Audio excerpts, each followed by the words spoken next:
Hi, hello, and welcome. Thank you for checking out my video. Today I'll be sharing some tips to make life in Elden Ring a little bit easier. Elden Ring is a game known for its brutal difficulty curve, which hides behind it a beautiful open world filled with mesmerizing and unique characters with rich history and stories. Dying, learning, adapting through practice is a big part of the gaming experience. But at times, it can be a little too frustrating or more punishing than you have the appetite for. Besides that, no one has infinite time to practice and get good. Sometimes you have a time crunch and want to be able to continue moving the story forward after dying to a boss too many times.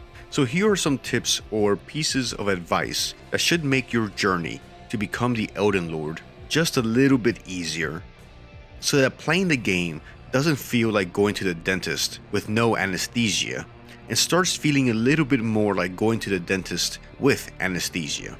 I don't know how many items are going to be in this list yet, since I haven't written that part of the script yet, so join me as we both find out how many I thought of. Also, apologies, I'm sure I'll be saying souls instead of ruins at least once. I've been playing the Souls games a lot longer than I've played Elden Ring. Okay, number 1, leveling your weapons. So for Souls, leveling the weapons in the early game is the best way to get an edge. Taking a starting weapon from base level to +3 won't be a game changer, but will definitely take the sting out of the difficulty. So here's what you need to know about leveling up your weapons in Elden Ring. You'll need 2 things: souls and smithing stones. There are 2 types of smithing stones: regular for most normal weapons, and somber for magical and boss weapons. Each weapon will only accept one of the 2 varieties for upgrades. The regular upgrade tree goes up to +25, and the somber upgrade tree goes up to +10. For regular smithing stones, there are 8 levels, and each level of smithing stone can upgrade your weapon 3 times. To fully upgrade a weapon, you'll need 12 smithing stones per level. Since the first upgrade will cost 2 stones, the second upgrade will cost 4, and the last and third upgrade will cost 12, for a total of 12 smithing stones per level. For the somber smithing stones, it's 1 stone per level up to +10. You can get ruins you need for upgrades by consuming the ones you've found so far, or just fighting mobs, bosses, or clearing caves. For the smithing stones, you'll be able to find a decent amount in the caves around Limgrave. Be on the lookout for what looks like a mining operation and slightly glowing outcroppings on the cave walls. Another option is to get the smithing stone miner bell bearing 1, which is north in Liurna and is in a cave accessible from the very beginning of the game. You will have to defeat a crystallid, but he's manageable with some practice, or you can try using spirit summons. But remember, at first, it will appear as if his armor is extremely resilient and he's barely taking any damage. But once you've hit him enough times, his armor will break and he will become very susceptible to stagger and just taking damage. Once you have the ball bearing, you can take it back to the creepy desiccated ladies in the big round table house. Once you've given them the ball bearing, you'll be able to buy unlimited smithing stones 1 and 2 from them, allowing you to take any regular weapon up to +6, which might be a little OP for the first areas of the game.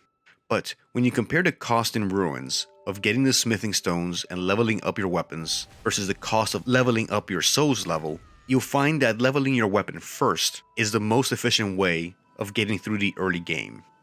Okay, next tip. Read the messages. In its own weird way, Elden Ring is a community game. If you choose to engage with the multiplayer, you'll be journeying across the lands between in a communal voyage with all the other players. You'll see messages telling you where the hidden turtles are, where there are items, ambushes, silly little jokes, points of interest, and valuable items, among many other types of messages, including the ones telling you to jump off of a cliff. You'll also see bloodstains of where other players died, which, along with the messages and some light detective work, it'll give you a heads up on incoming traps and stuff like that. If you play co-op, you'll see other people's silly names and outfits. It's Fashion Souls time.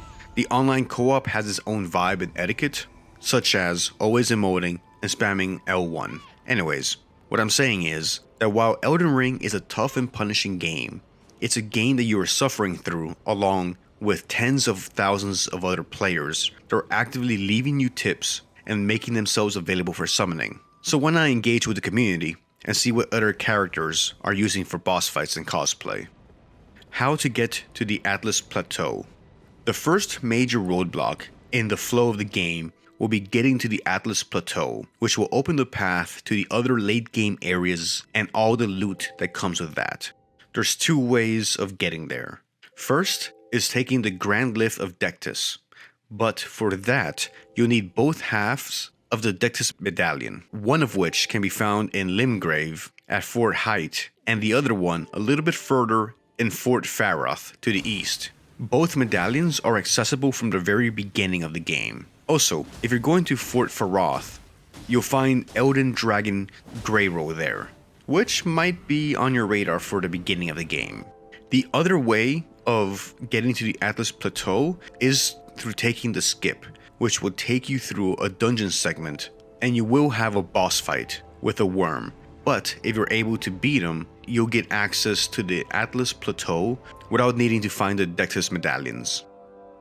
Don't be afraid to leave and come back. The beauty of Elden Ring, when compared to the Souls games, is that it has a much greater degree of flexibility in your progression. If you've tried a boss like 10 times and still aren't even getting close to beating him, feel free to leave, explore a different area, do a different dungeon. You can level up your weapon a few times, you can level up your spirit summons, or just level yourself, which can also increase your damage resistances. Each boss will take practice learning and memorizing the attack telegraphs and the boss's weaknesses, but if you're getting too frustrated, just leave and come back later. The boss will be there waiting for you. Don't be shy using summons and getting help. You choose the difficulty. Don't listen to the haters. Use summons if you want to. They are built-in game mechanics meant to help you scale the difficulty. Something that's not terribly apparent at first glance is that ever since Dark Souls 2, FromSoftware has been implementing more and more mechanics so you can adjust the difficulty of your gameplay experience. So with a boss fight, you have the option to solo it, use summons, or summon other players. And any way you want to go about the boss fight is fine.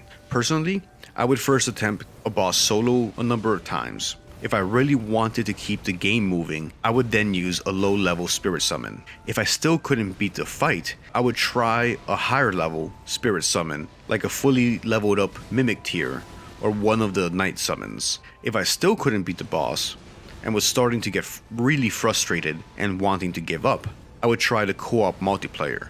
By this time, I've already practiced the boss fight a good number of times, so having help at times even made the fight feel too easy. Depending on your region and time of day, you can also practice boss fights by dropping your summon sign and getting to practice the boss helping other players, so that when you attempt them on your world, you've already practiced the fight a few times and have an idea of what to expect. Affinities and the Ashes of War. So this one eluded me for the first few runs. The way that Elden Ring manages elemental effects or affinities and how they change damage and scaling is through the Ashes of War. I barely use Ashes of War just for their skills, but I will always know what's equipped because it affects your damage type, output, also the weapon's damage scaling.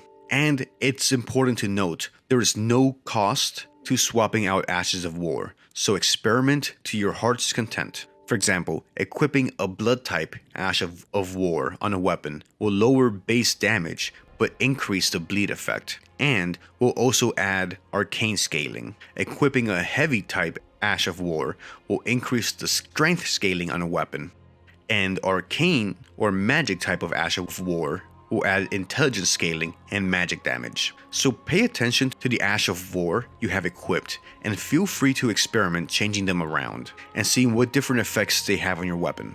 Remember, there's no cost and they can change the damage scaling, damage output, and type of your weapon. Okay, so here's a quick one for anyone that's still struggling with the basics of the combat system. The basic combat maneuver, which is bait and attack, get out, and then attack or retaliate.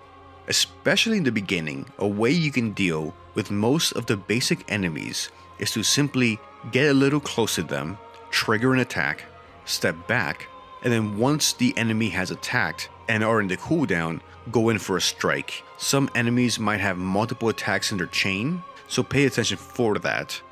But when you're just getting started with the game and getting used to it, this simple combat maneuver will be pretty effective in the early game. And the last tip for this video, patience, especially when fighting tougher enemies and bosses. One problem I had with a lot of bosses was trying to get in as many attacks anytime I had a window of opportunity. Doing this would always leave me vulnerable to an attack, and in the end, I was just trading hits with a boss that had far more HP than I had. Something I felt that helped was trying to slow down a bit, be patient, and try to just get one or maybe two hits in per window of opportunity. So that means that if you manage to dodge roll through an attack, you'll probably only have time to attack once before having to dodge again, on average. So I noticed that with boss fights, where I'm constantly dodging, I'd have better survivability by trying to just get in one attack or two per every chance that I got. Being greedy and trying to land as many hits as possible would frequently leave me open to attack by the boss where I'm taking way too much damage. So just remember, slow down and pay attention to the boss's movement. Don't try to get all your attacks in at once. And that's the last item on my list today. I hope some of this advice might make your travels through the lands between a little bit easier. Thank you very much for watching. I do appreciate it. Thank you to the channel members. I appreciate your support. Take care and later.